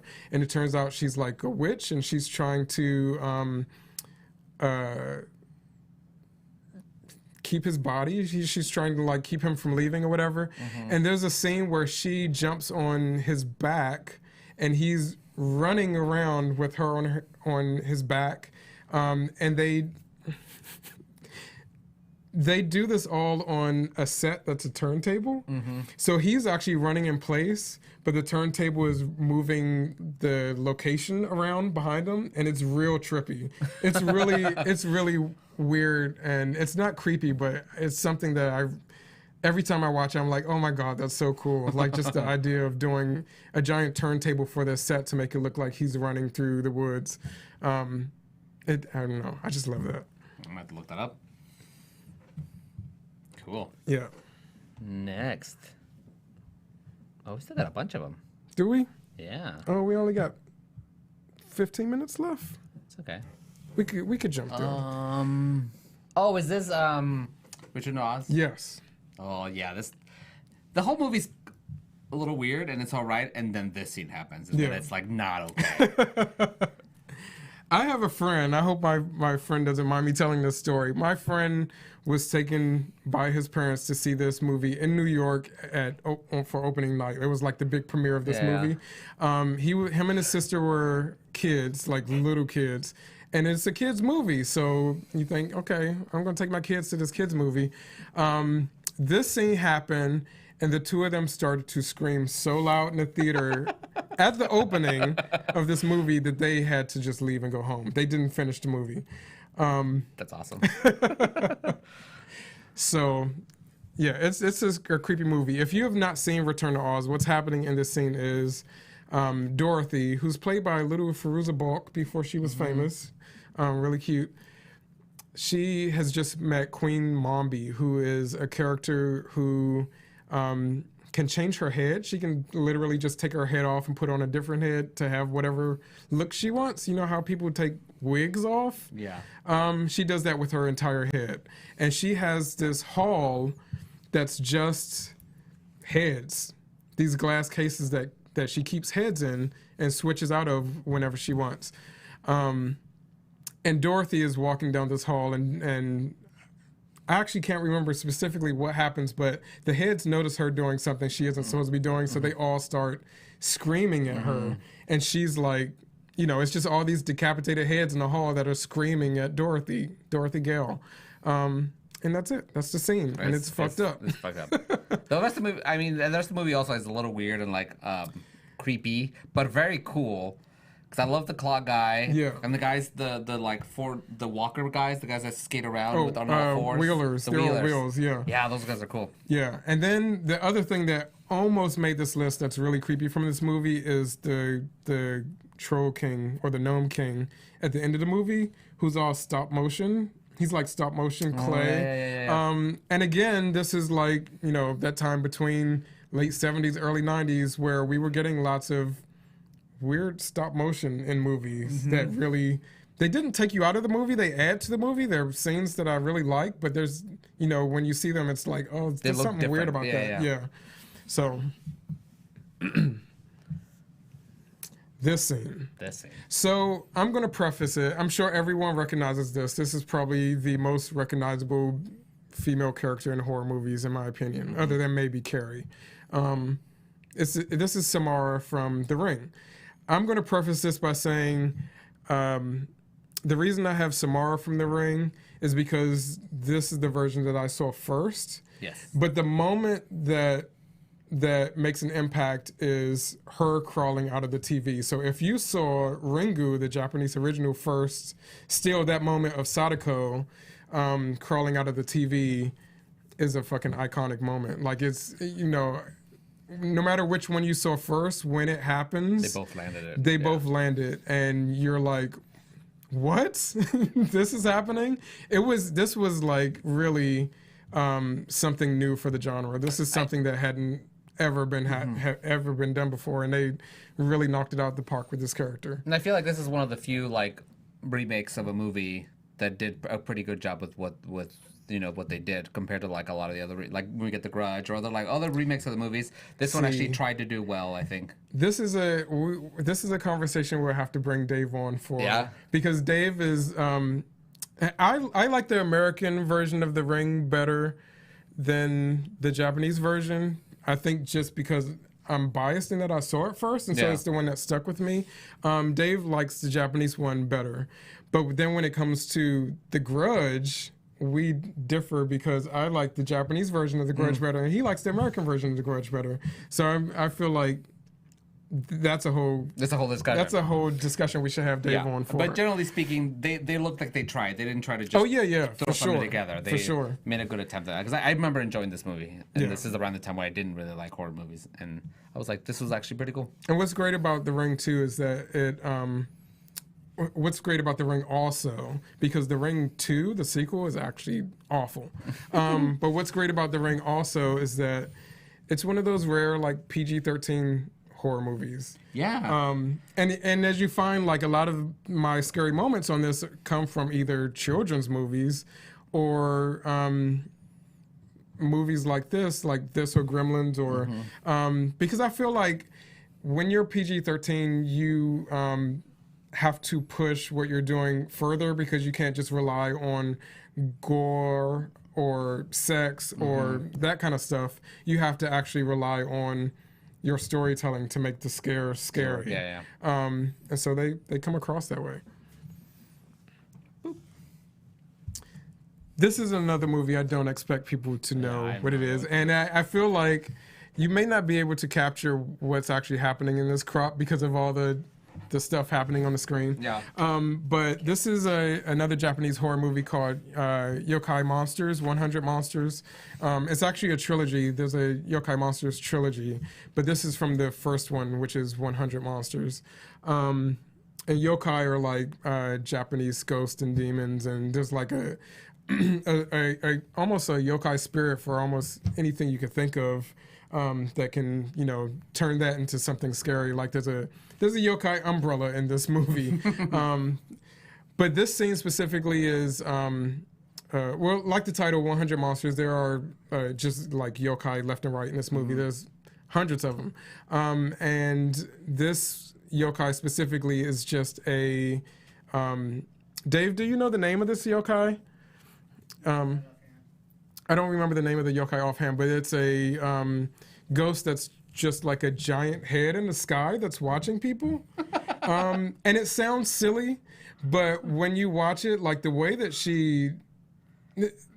the filmmaking of it is perfect, and the way that she's watching them, like, because they move from place to place, and she's literally watching them, and it's just like the eyes following you on a picture. It's creepy, and she's like cackling at them at the same time. She's got this big honking nose that makes her look like a witch, and she's just like... She's just the head. She's just a giant floating head, and her head is so giant that you don't even see where neck or shoulders would be. It's just like it's just like a face in the sky, and you know, it's cut off by the trees and the ground underneath, and she's just staring at them and cackling, and that's it, and it's really creepy. Yokai? Yokai monster, spelled Y-O-K-A-I. Cool. Thanks, Dan, for posting, and Reed for posting those links to the movies. Yeah. Boop. This is a very like well-known iconic movie, but I'm not sure if people will get this scene right off. I have no idea what this is. This is the very first Nightmare on Elm Street. Oh. And this is the scene where Tina dies. Tina is the character that's on the ceiling. And this scene always stands out to me because it's shot on a rotating set. It's one of those sets where, you know, it rotates so it looks like they're on the wall or the ceiling. Okay, yeah. And it's a very easy effect. A gimbal. But there's a moment in this, there's still something about the scene that I can't figure out exactly how they did it. Because there's a moment in this where she's actually not attached to a wall or the ceiling. She's just kind of floating. No strings. You can't see any strings, and I'm sure it was probably done with strings somehow. But before the day where they would, you know, post-production erase all the strings out, it's just mesmerizing to me how they got this shot, because she actually, usually when they use a room like this, you see them go from the floor, fall onto the wall, and then fall on the ceiling, because that's how the room is rotating, and the camera is static within the room, so it just looks like they're moving around. But she actually goes into the air to get from the floor to the ceiling. Oh, wow. And it's not like she falls. It's not like they shot it upside down and she falls from one to the other. She's like, it's like a slow-paced her moving through the air, and she's screaming in real time, so it's not slow motion. It's just a very creepy scene that I cannot still to this day figure out. I'm sure it's strings. They must have used strings or something. It's just well done, and it creeps me out because, you know, she's sleep. Obviously, we know Freddy kills in people's dreams, so she's sleep, but she's being killed in her dreams, and we're seeing her experience from outside of her dreams. We don't actually see Freddy in this room. We don't actually see like her get slashed, but we do see, like, we don't actually see Freddy's knives go into her, but we do see the slash just happen and then blood come out while she's floating in the air, screaming in slow motion in this revolving set. I think it's just an amazing. It's one of my favorite kills in a horror movie ever. Like, I just think it's done so well. That's it. Awesome. British Cooper says, Wes actually literally levitator. Wes Craven had powers. I don't put it past him. Like, he was just that good. I don't know what this is. Well, I might. This is the... Once you say it, I'll be like, oh, yeah. Yeah, this is the original Pet Cemetery. Okay, yeah. So, this kid... See the look on that kid's face? Yeah. This is a child actor, and he's fucking acting his ass off. And this kid is the reason why the new Pet Sematary remake that they just did does not stand up. Because there's no way you could recreate this scene. This kid just knocked it out of the park. with his performance, and it's hard to find another kid to be able to do that. So they actually changed the script of this remake so that they wouldn't have to find a kid to do it. And then it's just like, why do I care? I'm just going to watch the original. He's amazing. I don't know what else to say. Just look at his face. He's acting. This is acting. This kid ended up being like Michelle's friend on Full House. Oh, yeah? Yeah. But he's literally... Oh, that kid, yes. Yeah, Okay, I know and he what was you're talking about, little on Full House. Yeah. But he's even... I mean, he's literally like a toddler in this movie. And look at his eyes. Look at the expression on his eyes. He's giving it. All right, next one. You know this. You have to know this. I'm sure I do, but not from this frame. When I tell you what it is, you're going to like hit yourself. Is it American Werewolf in London? No, this is... I'll give you a hint. It's a film comedy. I mean, like a horror comedy. Yeah. Is it Ghostbusters? Yeah, it's Ghostbusters. Oh. So this is the scene where Sigourney Weaver is sitting in her chair and all the arms come out. Oh, yeah. When her kitchen is being like possessed by, you know, we get like eggs sizzling on the counter, and then that. So this is another one like one of the movies we talked about earlier where it's just kind of a lighthearted movie up to this point. It's kind of fun. The ghosts have like this effervescent feel to them, and they're kind of like tongue in cheek. And you get Ghostbusters. You get like Bill Murray and Dan Aykroyd, you know, improving and giving one-liners and making everything fun and silly and enjoyable. And then this scene happens, and it's just Sigourney Weaver in her kitchen, in her apartment. Bill Murray is not there to give one-liners to lighten the mood. Yeah. It's just open the refrigerator, there's a demon inside, and the demon has now possessed you. This is like, there's no escape. So the scene of her sitting in this chair, and all the hands come out and hold her down, and then the chair is like sucked into another room, into the vortex. As a kid, I was like, oh, this is a fun movie up until this point. And then this happens, I'm like, oh shit, wait a minute. This is actually scary. This is creepy. Yeah. Look, and you thought we were powering through these. I know, I did. How many are left? 1, 2, 3. Because we got to get to 5, yours. 6, 7 before mine. What is this? It's just the door. It's It's just the door. It's the door in Texas Chainsaw Massacre that Leatherface comes through for the first time when you see him.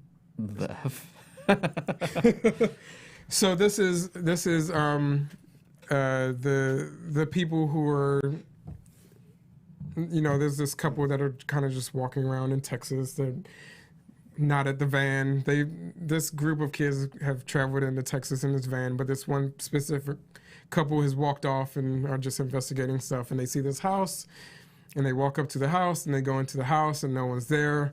And, you know, while they're standing there, this door just opens. It slams open out of nowhere, like you don't expect it. Leatherface comes out. This is the first time you see him, so you're like, what the fuck is that? This guy, what's up with that guy's face? He comes out, grabs him, pulls him back in. Actually, he hits one of them in the head with like a mallet, and that guy falls to the ground and starts shaking, and it's like a really gruesome death, even without any blood, just because of the movements that he's having. Like you can tell that his life is leaving him. And Leatherface just pulls him back through the door and closes the door. And that's the scene. And that's the introduction to the Leatherface. And you're sitting there like, who was that? What is that? Where is this movie going from this point?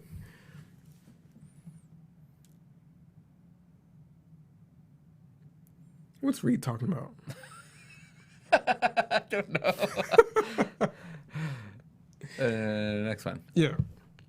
So this is one that you were bringing up earlier. Oh, is this Oh, it's Fantasia. Yeah, this is Night on Ball Mountain. A real simple one. Like obviously, I was young when I saw this for the first time, and the movie leading up to this is full of like just beautiful music, beautiful animation, and then you get this scene that's just really this character study of Chernabog.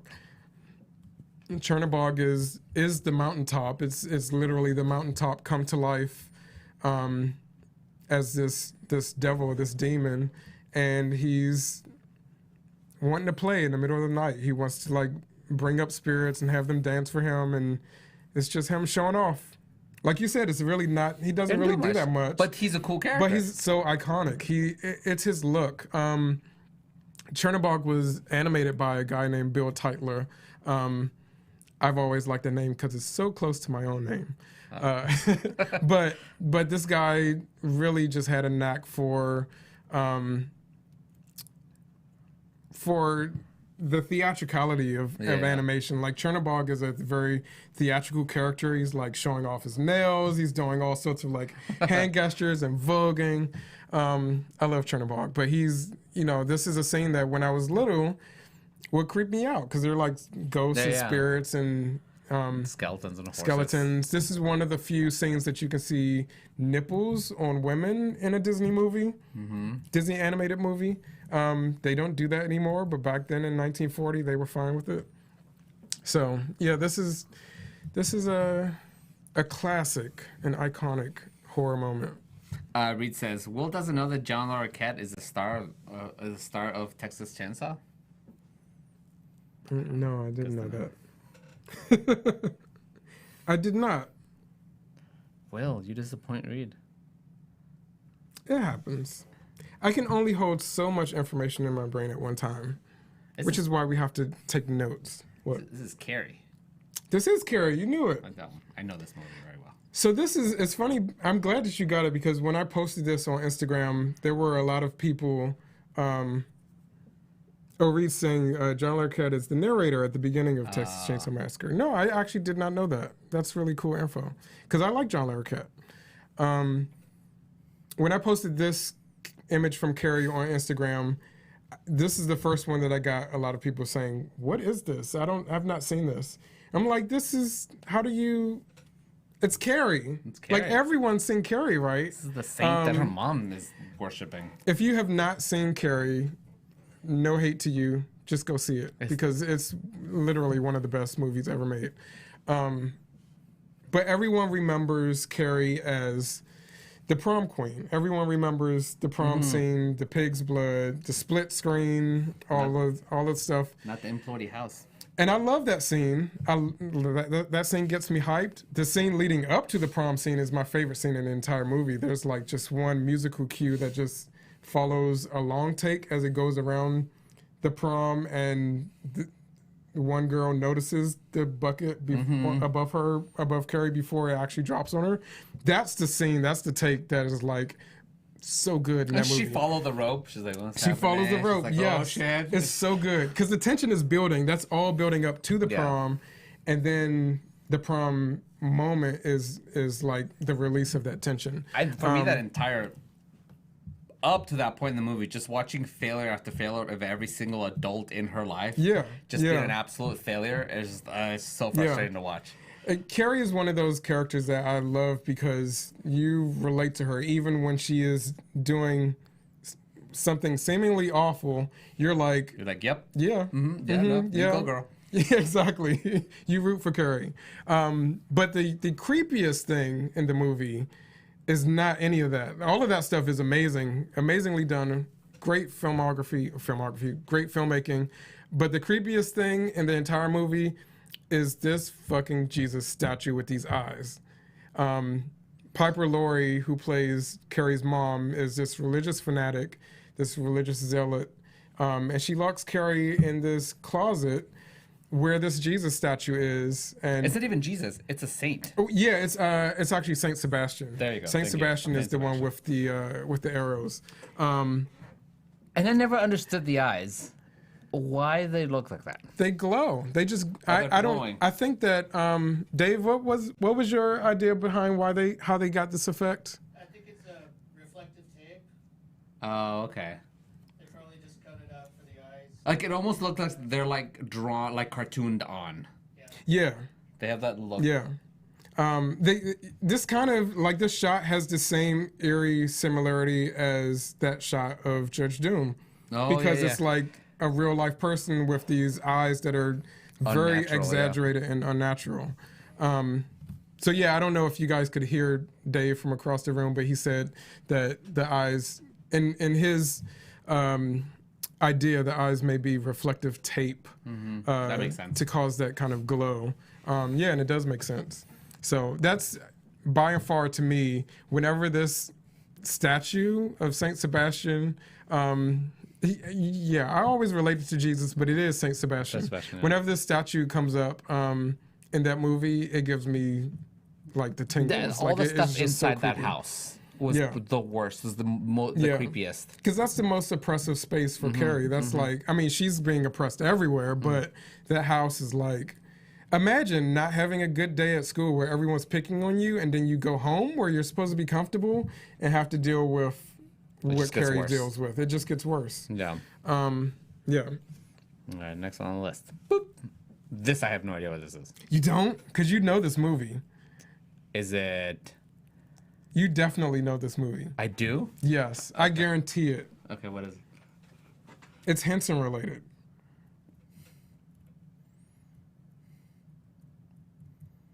It's The Witches. Oh, is it? So I think this is another one of those things where everyone remembers a specific scene from the movie so much that they don't remember that and part. I haven't seen it in a long time. So this movie, everyone remembers the ballroom scene where Angelica Houston takes off her beautiful face and turns into this grotesque witch. But at the beginning of this movie, when the grandma is explaining who witches are to her grandson, she relays the story of this girl who came across a witch and ends up being cursed to live in a painting. And she grows in that painting. She's stuck in that painting, but she can move throughout the painting. She can age. So we actually see her age. She can see her family outside of the painting go on with their lives, but she's stuck to just being a painting. And when they look at the painting, they just see her in different positions and at different ages. And I don't remember this at all. That scene, I mean, watching that as a kid, I had to pause the movie and be like, okay, this is fucking scary. I mean, I went back to it because it's also very interesting. But just the idea of being stuck in a painting like that where you're still aging, but you can't really live, and you get to watch your family who you love live, and you can't interact with them. That creeped me out. Like, there's something very unsettling about that. And I think that, again, like I was saying, a lot of these things, a lot of these scenes I've included because of the atmosphere of them, atmosphere that it invokes, the specific feelings that that atmosphere invokes in you, is what really sticks with me and has an impact with me. So this one was really creepy. I do love Angelica Houston in this movie too. I do too. Yeah, she's great. Yeah. Next one. Oh, this is the Blair Witch Project. Yeah. This is the very end of the Blair Witch. The very end. This is what everything... this is literally the only scary shot in the movie. Everything in the movie leads up to this shot. This shot, yeah. And you're probably annoyed with these characters by the time you get to this shot. But when this happened, because of all the world building and the lore that they include just in passing in the movie, because they interview people, they discover things in the woods, and everything kind of leads to what happens when you meet the Blair Witch. One person ends up looking into a corner, and no one knows what else happens because that's the end. Yeah. And literally the movie ends with one person looking into the corner, the camera falls over, and you don't see anything else. You just know they're done for, basically. You just know that's it. That's it. I remember how like, if you watch it now, it's kind of stupid or cheesy, a little cheesy and like dated. Yeah. But when it came out, it was such a big deal and so impactful to watch because we hadn't done any found footage movies before. Yeah, there had been found footage movies, but they were never on a scale like this. No. They were never released mainstream. It was always like little indie things or even little like VHS tapes that would circulate. Remember when things used to go around like that? Before there were memes and social media. This was the big thing this was the big found footage movie that really also I wanted to vomit a lot of this movie. Yeah, I know a lot of It's just people. I know a lot of people who could not handle that shaky cam. But my experience, I mean, that's impactful in its own right, like the movie itself. But for me, because I grew up in D.C., this movie takes place in Maryland. I grew up in D.C., and when we went to see this movie, it was me and 3 other friends. The 4 of us went to see this movie as soon as it came out. So right when the hype was still that it was real. Because that was the marketing for this movie, that it was real, and it didn't come out till later that, obviously this is not real. But we were young and impressionable, and we went to the movies thinking, oh my God, this is real. So when this happened, it was already like a, what the fuck? And then we saw this movie in Landover, Maryland, which is not the same area of Maryland that the movie takes place, but it's still fucking Maryland.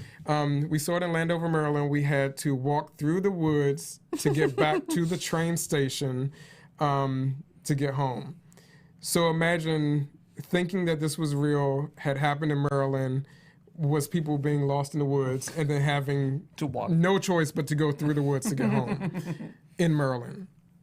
That's awesome. It was impactful, obviously. Yeah, this is pretty cool. I haven't seen it. Maybe I should rewatch it. I kind of feel like I want to watch it. Jesse says, I remember they had the cast of Blair Witch at the MTV Awards to get across that the movie wasn't real. Yeah, because so many people were taking it as real because that marketing was so good. That was another thing that really built up for this movie was the marketing. It was really good.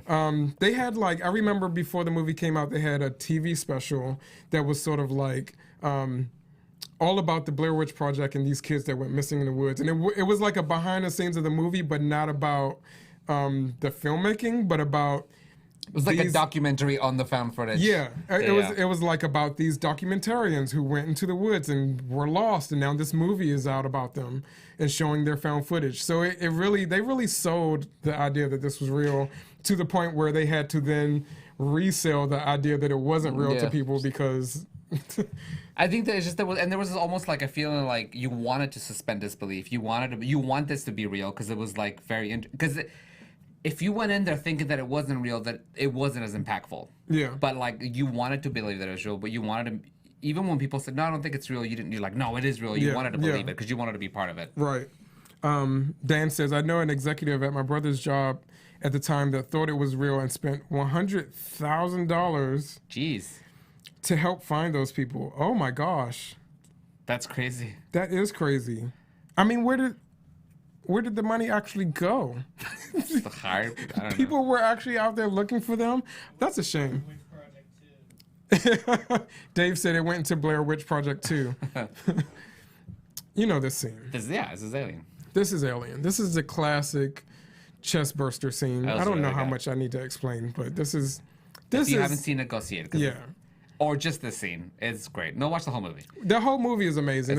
There's a reason why this movie is on people's best of lists. But it's a good John movie. Hurt, just acting the shit out of this, like he's in so much pain. John Hurt in 2 scenes in this episode. Also the voice of the Horned King.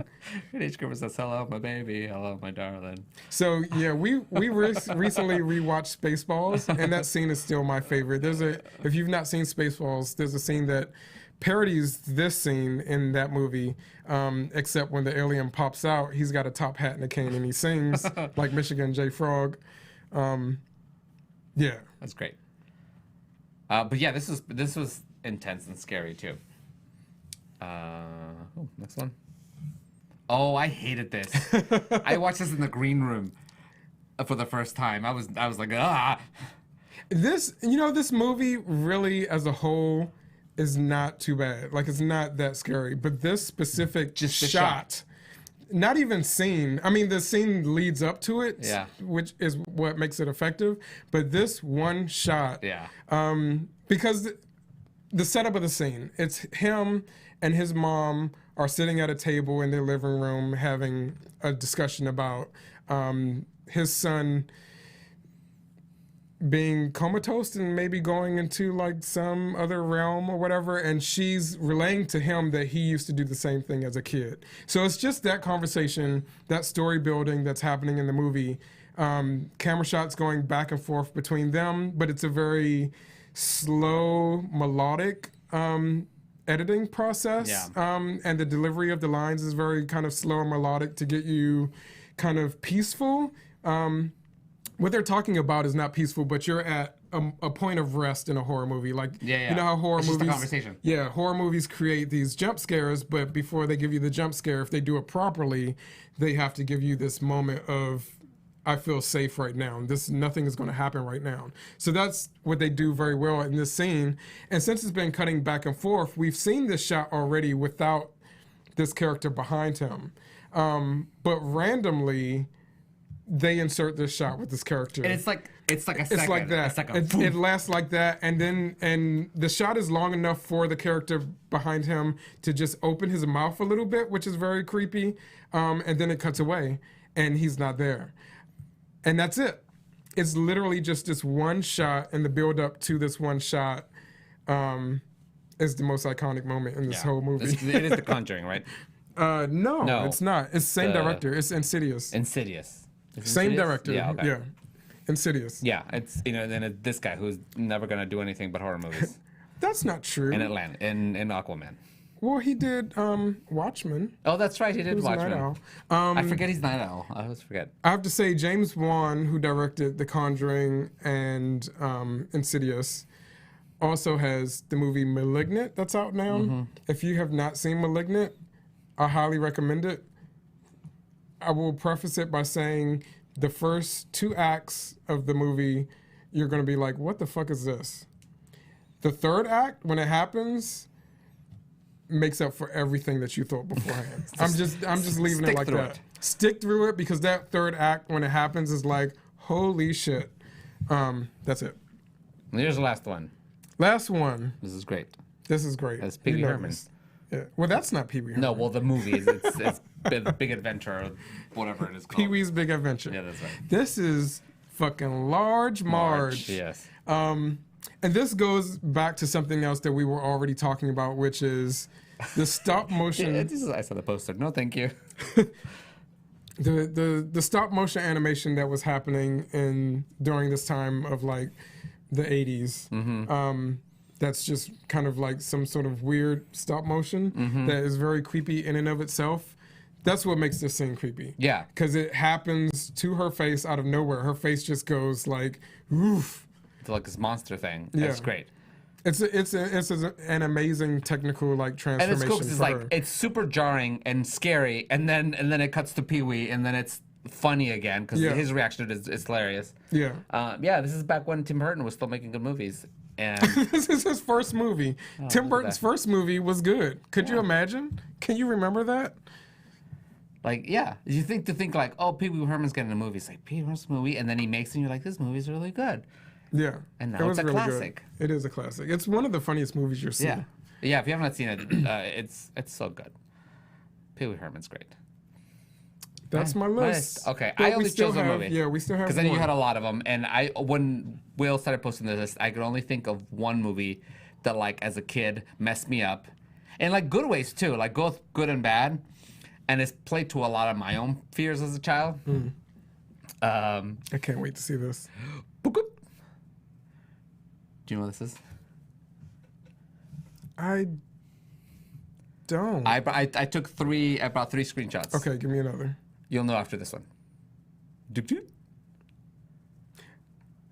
Oh, this is gosh, I can't think of the name of it, but it's a fucking alien movie. It's like he's abducted. What's the name of it? It's Fire in the Sky. Fire in the Sky.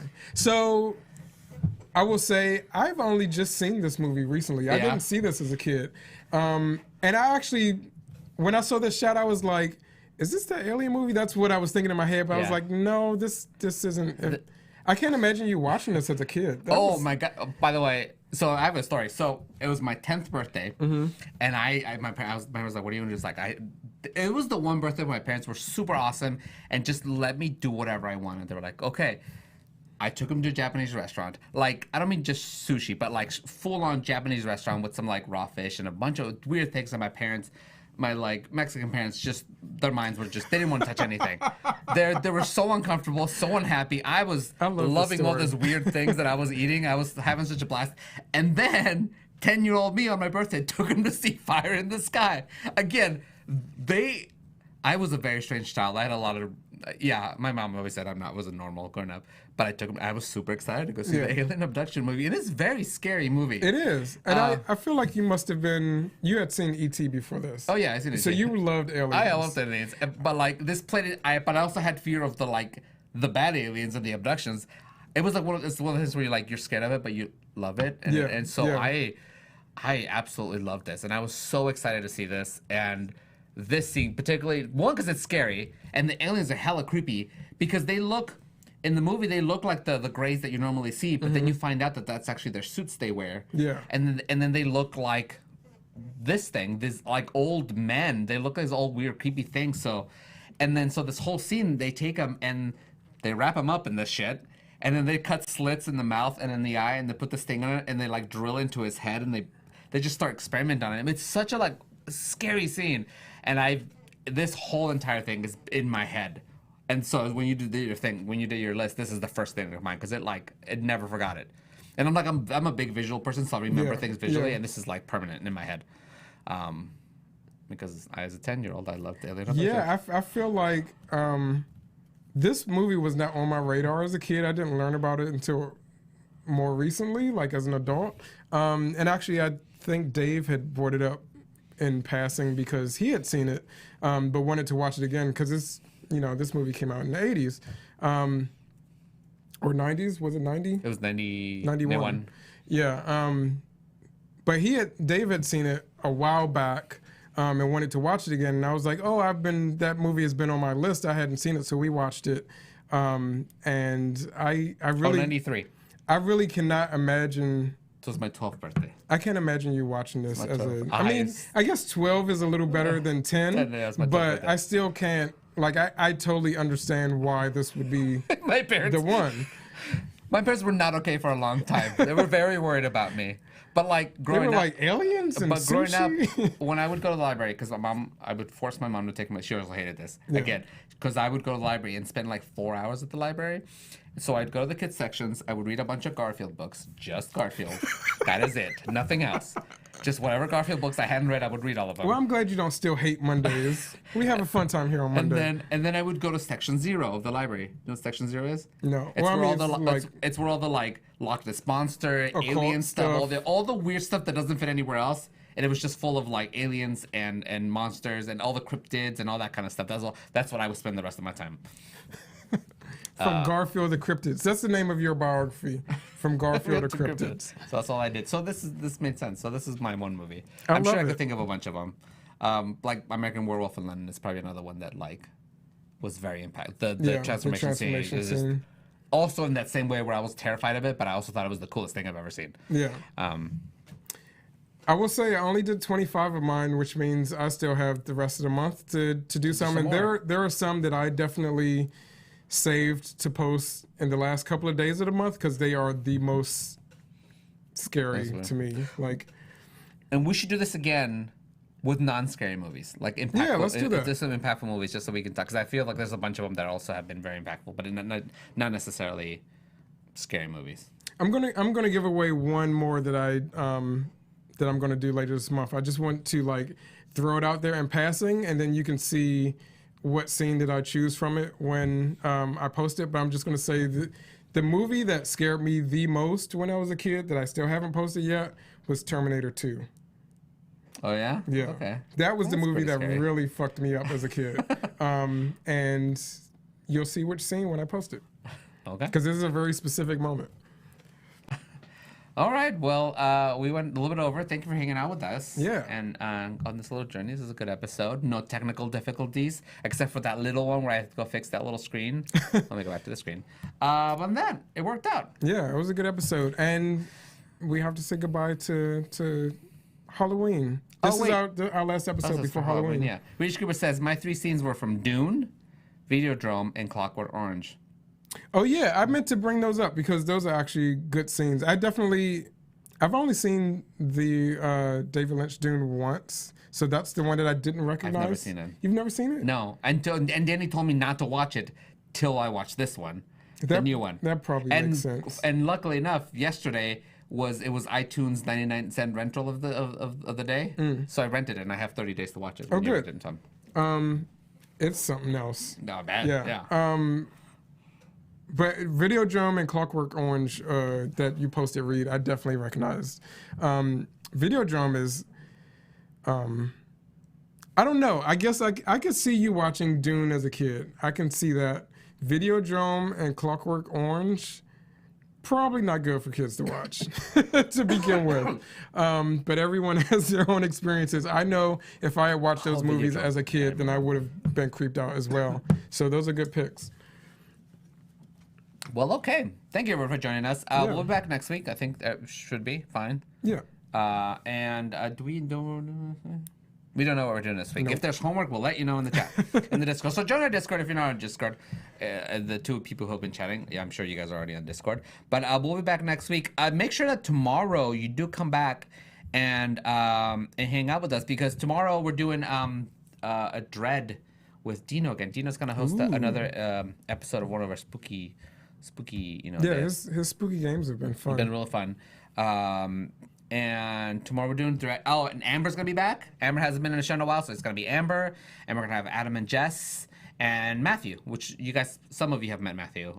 He's done some tech work here for us a little bit, and he's been on the show before. So it's gonna be real fun. It's gonna be real cool. And if you guys don't know what Dread is, it's a TTRPG, but it also includes a Jenga tower. So a lot of what happens is based on how you do on this Jenga tower, and we have this giant Jenga tower. It's in front of me right now. That's why I've been waiting for it to fall the entire show. So it's gonna be real fun. It's real scary. I think we're doing like a scary sci-fi game, so it's gonna be real fun. So you guys make sure you come back for that tomorrow night at 7:30, and then we have shows every night: Tuesday, Wednesday, Thursday, and Friday. And so and Blades is back on Thursday. So everything, we have entertainment the rest of the week. So Sweet. Thank you for joining us. We'll be back next week, and we'll Cinephilia later. Where's the button? This one.